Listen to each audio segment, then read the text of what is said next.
Gusto mo ba na siya ay palaging atat na atat? Yung palagi siyang atat na makita, makausap at makasama ka? At kung LDR kayong dalawa, ay palagi siyang atat na kausapin ka o makita ka kahit sa cellphone man lang. Kaya kung gusto mo na maging ganito ang mahal mo sa'yo, ay gawin itong ritual na ibabahagi ko sa inyo ngayon. Ito'y napaka-epektibo at napakadali pong gawin at paniguradong ito ay makakatulong sa relasyon ninyong dalawa ng partner mo. Basta dapat palaging buo ang loob at tiwala mo sa mga ganitong pamamaraan. Pwede mo ito gawin sa kahit na anong araw o oras na gusto mo.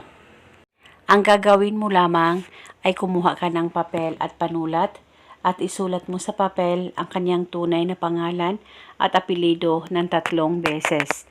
Dapat alam mo ang tunay na pangalan ng target nang sa ganon mapadali po ang talab nito. At pagkatapos, kumuha ka lamang ng kaunting asin, ilagay ito sa papel na sinulatan mo ng kanyang pangalan.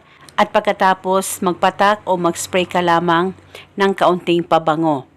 At pagkatapos mo nang malagyan ito ng pabango, ay balutin mo lamang ang asin at saka ilagay sa ziplock o plastic at pagkatapos ay dalhin kahit saan ka man magpunta. Pwede mo rin itong ilagay sa ilalim ng unan mo sa tuwing ikaw ay matutulog at kung ikaw ay aalis ay dapat dalhin mo ang ritual na ito at paniguradong maging atat na atat ang mahal mo sa iyo. Wala na po kayong kailangan pang banggitin o ibulong na spell, basta gawin itong ritual na tama ang pagkagawa mo.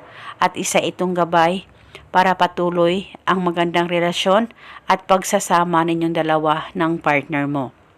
Basta dalhin ito kahit saan ka man magpunta o itago ito pang matagalan. At eto muna sa ngayon, maraming salamat po sa panunood. May God bless us all.